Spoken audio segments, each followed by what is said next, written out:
My dear students, how are you?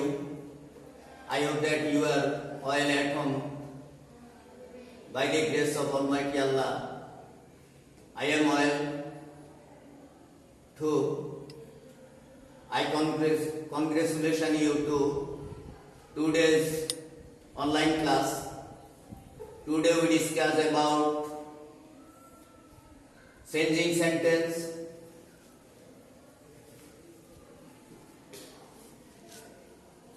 প্রিয় ছাত্রছাত্রীবৃন্দ, আমরা আজকে নবম এবং দশম শ্রেণীর ইংরেজি দ্বিতীয় পত্রের চেঞ্জিং সেন্টেন্স সম্পর্কে আলোচনা করব। এর আগে আমি এই টপিকসটার উপরে দুইটা ক্লাস নিয়েছিলাম। একটা ক্লাসে সেন্টেন্স সম্পর্কে ধারণা নেওয়া হয়েছে, এরপরের ক্লাসে আমরা ডিগ্রি সম্পর্কে পড়ছি এবং কিভাবে ডিগ্রি চেঞ্জ করতে হয় সেগুলো নিয়ে আলোচনা করেছি।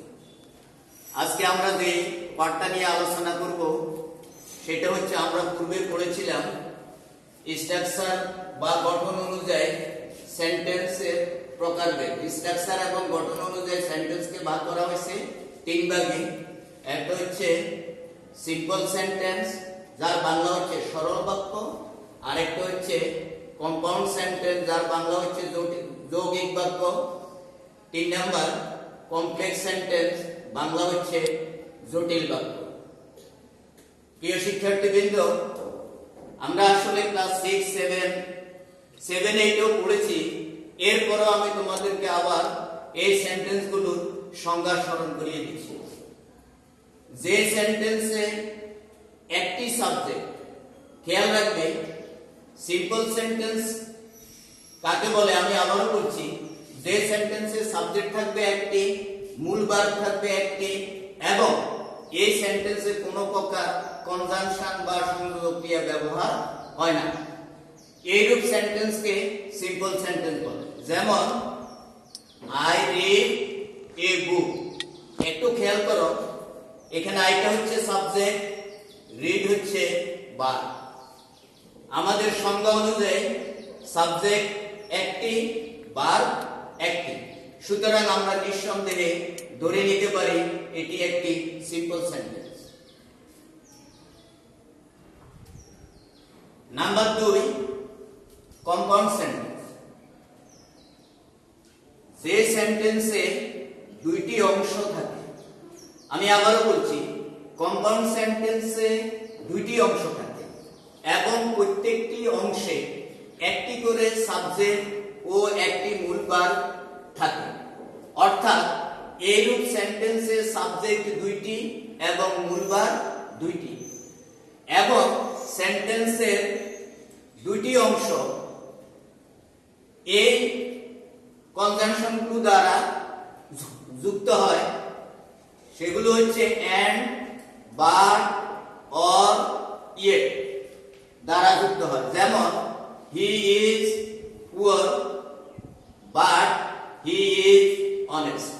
একটু খেয়াল করো, এখানে সাবজেক্ট দুইটা আছে, একটি হচ্ছে হি, এখানেও দ্বিতীয় অংশ হি লেখা আছে। এরপরে ভার্ব দুইটা, এখানেও একটা ভার্ব আছে প্রথম অংশে, দ্বিতীয় অংশ একটি ভার্ব আছে। এখানে কনজাংশন ব্যবহার করা হয়েছে বাট। তাহলে আমরা এক কথা বুঝবো, কম্পাউন্ড সেন্টেন্সের দুইটা অংশ এবং প্রত্যেকটি অংশে একটি ভার্ব এবং একটি সাবজেক্ট থাকে। তাহলে দুটি অংশে দুইটি সাবজেক্ট এবং দুটি ভার্ব থাকে এবং সেখানে কনজাংশন ব্যবহার হয় বাট, অর, ইয়েট, এন্ড। তবে সাধারণত এন্ড এবং বাটের ব্যবহারটাই বেশি হয়। Number 3, complex sentence. এই সেন্টেন্সটাও ঠিক কম্পাউন্ড সেন্টেন্সের মতো, এখানেও দুটো অংশ থাকে, একটাকে বলা হয় প্রিন্সিপাল ক্লজ আর একটা হলো সাবঅর্ডিনেট ক্লজ। এই সেন্টেন্সেও কম্পাউন্ড সেন্টেন্সের মতো দুইটি সাবজেক্ট দুইটি, ভার্ব দুইটি এবং কনজাংশন ব্যবহার হয়। তবে মাথায় রাখবে, কম্পাউন্ড সেন্টেন্সে যে 4টি কনজাংশন ব্যবহার হয়, এর কোনোটি কমপ্লেক্সে ব্যবহার করা হয় না। কমপ্লেক্সে যে কনজাংশন গুলো ব্যবহার হয় এর কয়েকটি আমি এখানে তোমাদেরকে দেখাচ্ছি। দ্যাট, হোয়েন, দো, although, as, if, so that, since, before, after, unless, till, until, etcetera ইত্যাদি।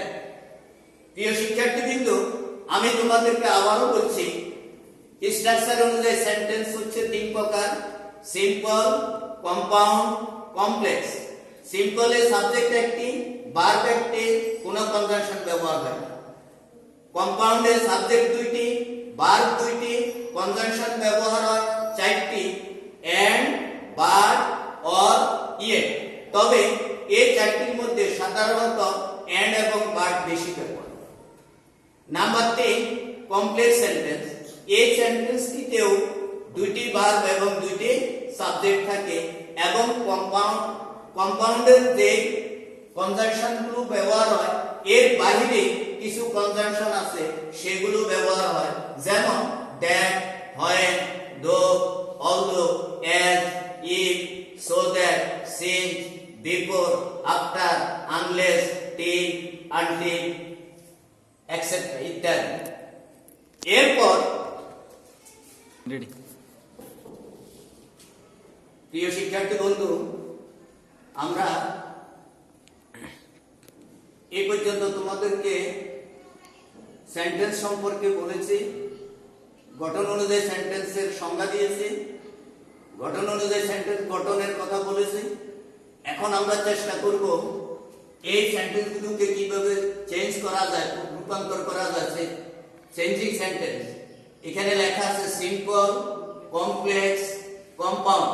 অর্থাৎ সিম্পল সেন্টেন্সকে আমরা কমপ্লেক্স করব, এরপরে কম্পাউন্ড করব। আমি আবার বলছি, সিম্পল সেন্টেন্সকে আমরা কমপ্লেক্স করব, এরপরে কম্পাউন্ড করব। এবার কিভাবে করবে একটু খেয়াল করো, দেখবে এটা অত্যন্ত সহজ, যদিও মনে হয় যেন খুব জটিল, আসলে খুব কঠিন কিছু নয়। একটু খেয়াল করলে বা একটু তোমরা যদি মনোযোগ সহকারে ক্লাসটা উপভোগ করো বা দেখো, তাহলে দেখবে এটা খুব সহজ। এখানে দেওয়া আছে স্ট্রাকচার, সিম্পল সেন্টেন্সকে কমপ্লেক্স, অর্থাৎ সিম্পলকে আমরা কমপ্লেক্স কিভাবে করব। তোমাকে খেয়াল রাখতে হবে, সিম্পল সেন্টেন্সকে কমপ্লেক্স করতে হলে আমাদের আগে বলা আছে যে সাবজেক্ট লাগবে দুইটি, ভার্ব লাগবে দুইটি, তারপরে কনজাংশন ব্যবহার করতে হবে। সেই দৃষ্টিকোণ থেকে এখানে একটু খেয়াল করো, প্রথমে সিম্পলকে কমপ্লেক্স করতে সর্বপ্রথমে লিখবে ইট ইজ। ইট ইজ দিয়ে বাক্য আরম্ভ করতে হবে। ইট ইজ দিয়ে বাক্য আরম্ভ করতে হবে। আমি লিখতেছি ইট ইজ।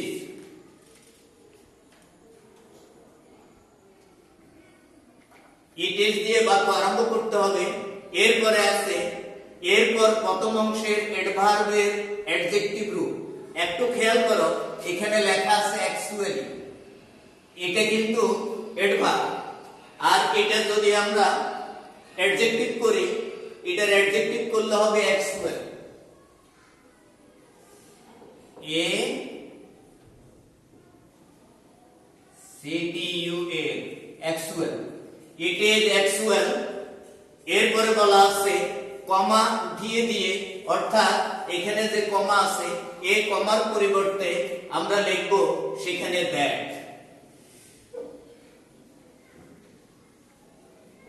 দ্যাট। এরপরে সেন্টেন্সের দ্বিতীয় অংশ। এখন দেখো সেন্টেন্সের দ্বিতীয় অংশে কি লেখা আছে, হি ইজ অনেস্ট।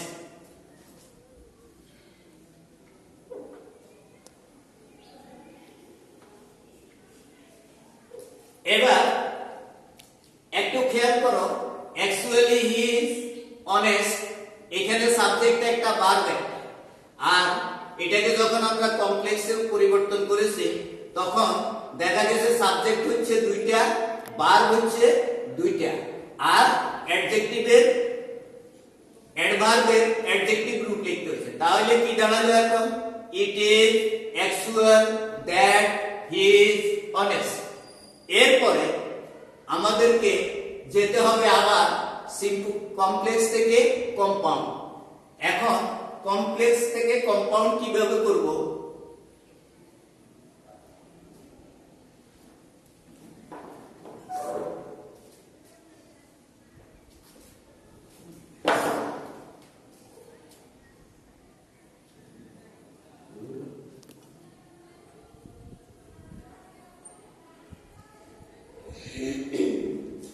কমপ্লেক্সকে কম্পাউন্ড করতে হলে খেয়াল রাখবে এখানে দেওয়া আছে স্ট্রাকচারটা কিভাবে করব। দ্বিতীয় অংশ বাক্যের শুরুতে বসে। তাহলে আমরা কি লিখব? দ্বিতীয় অংশটা কি? দ্বিতীয় অংশটা হচ্ছে হি ইজ অনেস্ট। এখানে এটা হলো প্রনাউন আর নাউন হলো হি।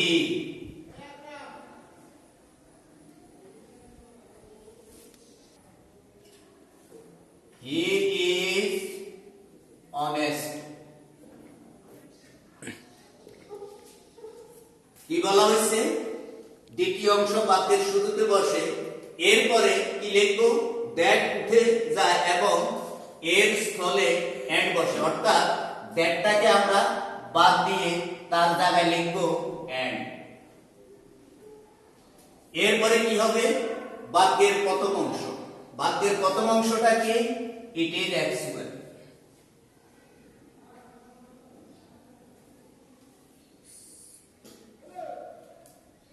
আমাদের উত্তরটা হয়ে গেল। প্রিয় শিক্ষার্থী, আমি তোমাদেরকে আবারও বলছি, সিম্পলকে কমপ্লেক্স করতে হলে খেয়াল রাখতে হবে ইট ইজ দিয়ে বাক্য আরম্ভ করবে, এরপরে অ্যাকচুয়ালি এটা হলো অ্যাডভার্ব, এর অ্যাডজেক্টিভ গ্রুপটা লিখবে, এর অ্যাডজেক্টিভ গ্রুপ হলো অ্যাকচুয়াল, এরপরে কমার পরিবর্তে দ্যাট, যেহেতু কমপ্লেক্সে কনজাংশন ব্যবহার করতে হয় দ্যাট, এরপরে কমার উঠিয়ে দিয়ে তার স্থলে দ্যাট, এরপরে সেন্টেন্সের দ্বিতীয় অংশ।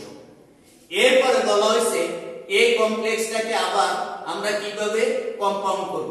কমপ্লেক্সকে কিভাবে কম্পাউন্ড করব সেটা এখানে দেখানো হয়েছে। দ্বিতীয় অংশটা আগে আসবে, এরপরে দ্যাটের পরিবর্তে এন্ড, এরপরে প্রথম অংশ। যদি এই নিয়মগুলো তোমাদের মাথায় একটু খেয়াল করো, আসলে ইংরেজি দ্বিতীয় পত্র মুখস্থ করার মতো, গ্রামার মুখস্থ করার মতো কোনো অবস্থা নেই। এটা শুধুমাত্র একটু খেয়াল করে মনোযোগ সহকারে যদি একটু প্র্যাকটিস করা হয়, দেখবা তোমরা অনেক ভালো করবে, এতে কোনো সন্দেহ নাই। এরপর প্রিয় শিক্ষার্থীবৃন্দ, এখন আমরা দেখব কম্পাউন্ডকে কিভাবে সিম্পল সেন্টেন্সে রূপান্তর করা যায়। কম্পাউন্ডকে কিভাবে সিম্পল সেন্টেন্সে রূপান্তর করা যায়, আমি স্ট্রাকচারটা এখানে আবারও তোমাদের স্মরণ করিয়ে দিচ্ছি। দ্বিতীয় অংশের অ্যাডজেক্টিভে অ্যাডজেক্টিভ বাক্যের শুরুতে বসে। দ্বিতীয় অংশের অ্যাডজেক্টিভ অর্থাৎ এটা হচ্ছে অ্যাডজেক্টিভ, এটা অ্যাডভার্ব ছিল রিয়েলি, এটা হচ্ছে অ্যাডভার্বের অ্যাডজেক্টিভ রূপ হচ্ছে রিয়েল। দ্বিতীয় অংশের অ্যাডজেক্টিভের দ্বিতীয় অংশের অ্যাডজেক্টিভের অ্যাডভার্ব রূপ, দ্বিতীয় অংশের অ্যাডজেক্টিভের অ্যাডভার্ব রূপ, তাহলে কি হবে? রিয়েলি।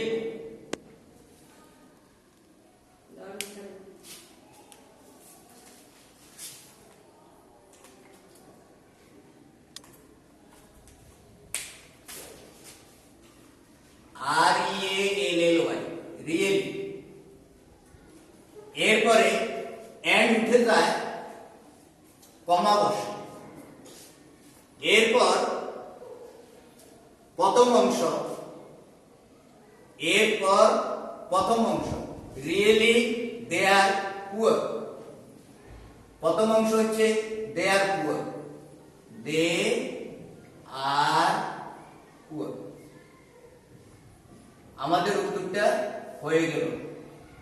প্রিয় শিক্ষার্থী, যতটুকু আজকের ক্লাসে আমরা শিখেছি, এইটুকু যদি তোমরা একটু ভালোভাবে মনোযোগ সহকারে যদি তোমরা একটু খেয়াল করো, তাহলে আমার মনে হয় আমাদের পরীক্ষার একটা ইম্পর্টেন্ট প্রশ্ন, কোশ্চেন নাম্বার 6, যেখানে 10টি প্রশ্নে 10 নাম্বার। এই প্রশ্নগুলোর তোমরা উত্তর অত্যন্ত সহজভাবে দিতে পারবে, এটুকু আমি তোমাদের কাছে আশা রাখি। এই বলে আজকের এখানে বিদায় নিচ্ছি। সবাই ভালো থাকো, সুস্থ থাকো। যদি বেঁচে থাকি আগামী ক্লাসে তোমাদের সাথে আবারও দেখা হবে। ধন্যবাদ।